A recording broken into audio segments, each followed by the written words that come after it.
আসসালামু আলাইকুম। সাধারণ গণিতের এমসিকিউ সিরিজে তোমাদের সকলকে স্বাগত। আজকে আমরা ঢাকা বোর্ড 2024 সালে এসেছে এমন একটি প্রশ্নের সমাধান করব। প্রশ্নে বলেছে 0.3 উপরে পৌনঃপুনিক গুণ 0.6 এর উপরে পৌনঃপুনিক এই জাতীয় গাণিতিক সমস্যা আমরা কিভাবে সমাধান করব। দেখো, এই ধরনের গাণিতিক সমস্যা খুব সহজেই ক্যালকুলেটর দিয়ে সমাধান করা যায়। তারপরেও আমরা একটু দেখি কিভাবে করা যায়।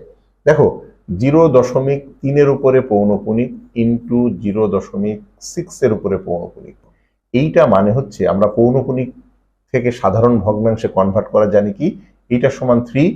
দেখো, যতটা সংখ্যার উপরে পৌনঃপুনিক নিচে ততটা 9 হয়, তাহলে এটা হচ্ছে 9 ইন্টু এটা হচ্ছে 6 ডিভাইড বাই, এখানেও তাই হবে। এখন এইটা যদি আমরা এখন ক্যালকুলেটর করি তাহলে কত আসে? 3 তিরিককে 9, 3 তিরিককে 9, 3 হয়, 3 দুগুণে 6, তাহলে আমাদের আসছে 2/9। এখন এই 2/9 যদি আমরা ক্যালকুলেটর ব্যবহার করি তাহলে কত আসবে একটু খেয়াল করে দেখো।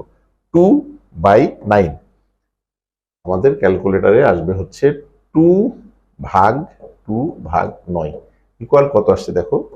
এই দেখো 0.2222222, তার মানে 2 এর উপরে পৌনঃপুনিক, তার মানে আমাদের সঠিক উত্তর হচ্ছে এইটা 0.2 তার উপরে পৌনঃপুনিক। এখন প্রশ্ন হচ্ছে, এইটা তো আমরা করলাম, এটা সরাসরি ক্যালকুলেটরে কিভাবে আসে এবার আমরা সেটা একটু দেখব। সরাসরি আমরা যদি ক্যালকুলেটর আনতে পারি তাহলে তো আমাদের এত কষ্ট করার দরকার নেই। এখানে 3 এর উপরে পৌনঃপুনিক, এইটা মানে কি 0.33333 তুমি লিখতে থাকো, মোটামুটি ক্যালকুলেটর স্ক্রিনে যতক্ষণ আসে, হ্যাঁ লিখলাম, তারপরে গুণ চিহ্ন দিলাম, তারপরে 6 এর উপরে পৌনঃপুনিক মানে কত 0.666, এটা লিখতে থাকো মোটামুটি ক্যালকুলেটর, হ্যাঁ এই পর্যন্ত লিখলাম, তারপরে ইকুয়াল দাও, ইকুয়াল দেয় দেখো 2/9 আসছে। এটাকে যদি তুমি এই যে এস দিয়ে এখানে ক্যালকুলেটর চাপ দাও তাহলে দেখো 0.2222, তার মানে 0.2 এর উপরে পৌনঃপুনিক, তার মানে আমাদের সঠিক উত্তর হচ্ছে খ। আশা করি ভিডিওটি বুঝতে পেরেছো।